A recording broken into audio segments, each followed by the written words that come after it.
Hello everyone, আমি স্মৃতি আজকে আপনাদের জন্য নিয়ে এসেছি উত্তরবঙ্গের বিখ্যাত শীতল ভর্তার একটা ইয়ামি রেসিপি নিয়ে। দেখতেই পাচ্ছেন শীতল ভর্তাটা দেখতে কতটা লোভনীয় হয়েছে। এই একটা ছোট্ট মাত্র শীতল দিয়ে কিন্তু পরিবারের সকলের জন্য একবেলার খাবার অনায়াসে তৈরি করে নেওয়া যায়। এখানে আমি নিয়েছি একটা শীতল। দেখতেই পাচ্ছেন শীতলটা দেখতে কতটা ছোট। আমি একটু আপনাদেরকে কাছ থেকে দেখিয়ে দিচ্ছি এটা ঠিক কতটা ছোট। আর এই এক টুকরো শীতল দিয়েই আমি আজকে আমাদের একবেলার ভর্তার রেসিপিটা শেয়ার করব। এখানে দেখুন গ্যাসের ফ্লেমটা আমি জ্বালিয়ে দিয়েছি। এখানে দিনের আলোতে একদমই গ্যাসের ফ্লেমটা বোঝা যাচ্ছে না, কিন্তু দেখুন শীতলটায় কিন্তু আগুন ধরে গেছে। এভাবে গ্যাসের ফ্লেমে শীতলটাকে আমি পুড়িয়ে নেব। শীতলটা একটু চারপাশ থেকে ভালো করে পুড়ে নিতে হবে। এই যে দেখুন এক সাইড ভালো করে পোড়া হয়ে গেলে আমি অপর সাইডটাও এইভাবে পুড়ে নেব। এই যে দেখুন শীতল থেকে ধোঁয়া ওঠা শুরু করেছে। শীতলটা যখন একদম পারফেক্টলি পোড়া হয়ে যাবে তখন আমি শীতলটাকে একটা বাটির মধ্যে ট্রান্সফার করে নেব। এখন এর মধ্যে হালকা কুসুম গরম পানি দিয়ে দেব। এই পানিটা এমন হবে যেটা আপনি হাত দিয়ে একটু হালকা টাচ করতে পারবেন, এরকম কুসুম গরম পানি এর মধ্যে দিয়ে দেব এবং একটা চামচের সাহায্যে খুব ভালো করে স্ক্র্যাব করে পানিটা ফেলে শীতলটাকে ভালো করে পরিষ্কার করে নেব। এই যে দেখুন শীতলটা কিন্তু একদমই পরিষ্কার হয়ে গেছে। এখন পরিষ্কার শীতলটাকে একটা বাটির মধ্যে নিয়ে নেব এবং এর মধ্যে খুব সামান্য পরিমাণে ঈষদুষ্ণ গরম পানি দিয়ে এটাকে ভিজিয়ে রাখবো আধা ঘন্টার জন্য। আধা ঘন্টা পর দেখবেন এরকম হাত দিয়ে ভাঙলেই শীতলটা কিন্তু ভেঙে আসবে। শীতলটাকে এভাবে ছোট ছোট টুকরো করে ভেঙে নেব এবং ওই গরম পানির মধ্যে 10 থেকে 15 মিনিটের জন্য ভিজিয়ে রাখবো। এখন কড়াইয়ের মধ্যে বেশ অনেকটা তেল দিয়ে দিলাম।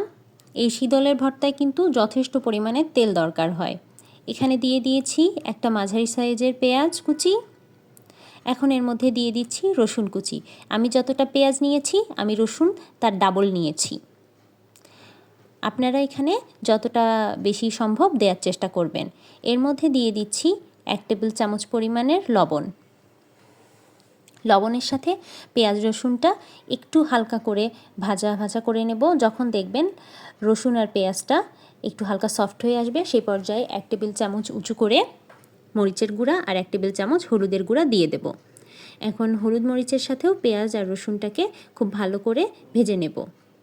পেঁয়াজ আর রসুনটা যখন হালকা সফট হয়ে আসবে ঠিক সেই পর্যায়ে ভিজিয়ে রাখা সমস্ত শীতলগুলো দিয়ে দেব। শীতলের পানিটা কিন্তু ফেলবো না, শীতলটা যথেষ্ট শক্ত আছে, এটা সিদ্ধ করার জন্য এই পানিটা আমি এর মধ্যে অ্যাড করে দেব। এখন ঢাকনা দিয়ে ঢেকে লো ফ্লেমে আমি এটাকে রান্না করে নেব। এই পর্যায়ে শীতলটাও সিদ্ধ হয়ে যাবে এবং পেঁয়াজ রসুনগুলো সফট হয়ে যাবে। শীতলটা এখনও সিদ্ধ হয়নি, তাই ঢাকনা দিয়ে ঢেকে আরও বেশ কিছুক্ষণ রান্না করে নেব। এই যে দেখুন শীতলটা এখন হালকা হালকা সফট হওয়া শুরু করেছে। শীতলটা যখন হালকা সফট হওয়া শুরু করবে সেই পর্যায়ে স্প্যাচুলা দিয়ে একটু বারবার প্রেস করে করে শীতলটাকে একটু থেতো করে দেওয়ার চেষ্টা করব। এই যে দেখুন শীতলটাকে আমি প্রায় থেতো করে দিয়েছি। এখন টেস্ট করে দেখেছি, এখানে আরও 1 চা চামচ লবণের দরকার, আমি অ্যাড করে দিয়েছি, আর আরও হাফ চা চামচ মরিচের গুঁড়া অ্যাড করে দিয়েছি। এই শীতল ভর্তায় আমি কিন্তু আপনাদের একটু কম পরিমাণেরই মরিচ অ্যাড করেছি, কিন্তু অথেন্টিক ওয়েতে অনেক বেশি শীতলে মরিচ আর লবণটা দেয়া হয়। নামানোর আগে আমি এর মধ্যে অ্যাড করে দিয়েছি ভাজা জিরার গুঁড়া। আপনারা যারা ঝাল খেতে পারেন এখানে মরিচের পরিমাণটা আরও বেশি যদি বাড়িয়ে দেন তাহলে এই শীতল ভর্তাটা আরও অনেক বেশি টেস্টি হয়। এই যে দেখুন সবগুলো একদমই ভাজা ভাজা যে পর্যায়ে হয়ে যাবে তখন আমি একটা ডাল ঘুটনির সাহায্যে কড়াইয়ের মধ্যেই এটাকে জাস্ট একটু হালকা প্রেস করার সাথে সাথেই শীতল ভর্তাটা কিন্তু তৈরি হয়ে যাবে। এই যে দেখুন শীতল ভর্তাটা একদমই তৈরি হয়ে গেছে। আর এটা তৈরি হয়ে গেলে আপনারা সুন্দরভাবে একটা বোলের মধ্যে সার্ভ করে নেবেন। একটা সার্ভিং ডিশে সার্ভ করলেই তৈরি হয়ে যাবে সুস্বাদু মজাদার শীতল ভর্তা। এই ভর্তাটা উত্তরবঙ্গের একটা বিখ্যাত খাবার।